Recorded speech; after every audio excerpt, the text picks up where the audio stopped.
questions to the floor? Any questions? Sorry, it's me again, Jeff Rebel. In biometrics, compared to a password authentication mechanism is a binary condition. They either got it right or I got it wrong, and there's no error. In biometrics, it's always an assessment of the data set, and therefore there's always an error condition, and therefore can't possibly, unless you've solved a problem I'm unaware of, be totally frictionless on the basis that sometimes it won't recognize me. So what's the error rate on the iProve model? So the error rate. Oh well. The error rate depends entirely on the use case. So one of the things that we did is when we started looking at solving the problem of authenticating users and actually knowing who they are, we said, well, is biometrics the right solution to do that? Because, traditionally, as you say, biometrics, and including face biometrics, had very high levels of failure rates. And users either couldn't get through or a bad guy could get in more easily. And there were two kind of things around that. First of all, we found a way to address the issue of replay attacks, which is the one where people specifically reuse credentials. We do that with the one-time flash marks and biometrics I talked about. But the other thing, the thing that was a huge change in the market, which we'd love to say we invented, but we didn't, was the use of deep learning as part of achieving face matching.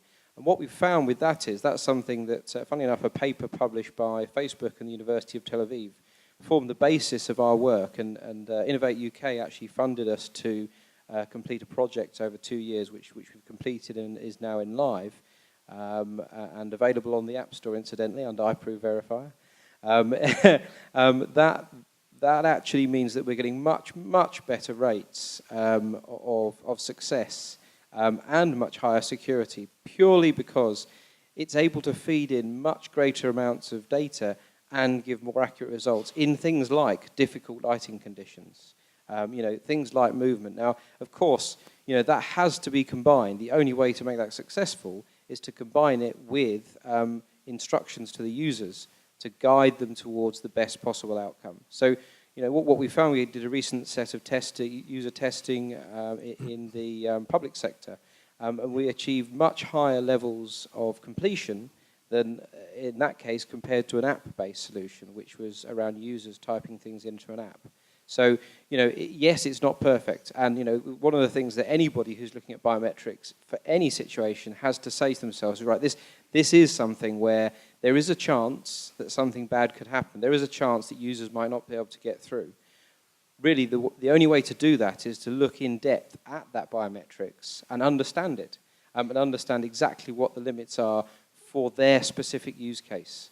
And then work carefully, as we've done with some customers, to kind of craft that user experience so that you minimize the chance of that happening. But without doubt, that is one of the major factors that we say to people is up front, you do realize that this is no longer a binary thing. Of course, the comparison is between a user who can't get in, who keeps forgetting their username. And one of the key things that you could probably see from the video was you didn't have to do anything. You don't have to remember anything, and you don't have to do anything. You immediately help the user get further along than you will otherwise. But Matthew, I have a question. You don't need to do anything. We want frictionless authentication.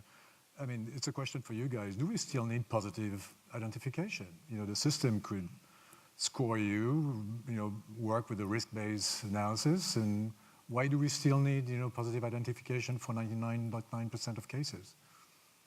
Is it something that you think through, reacting?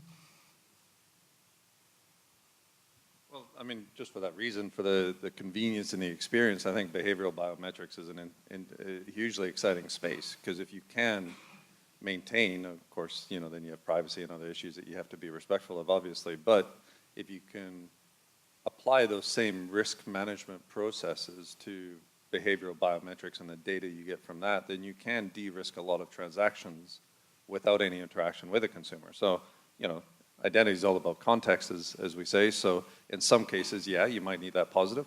In a lot of other cases, maybe we don't. Maybe we need to think beyond it just being a technical solution and focus on more of the experience. Caius? Well, we have been researching the usability of biometrics on the construction sites, and we don't normally need that level of assurance. Basically, everything we have tried has worked very badly. Okay. Yeah, but they are messy places. You cannot use fingerprints. The construction workers even lose their hands and stuff like that. So it's. I don't think yeah.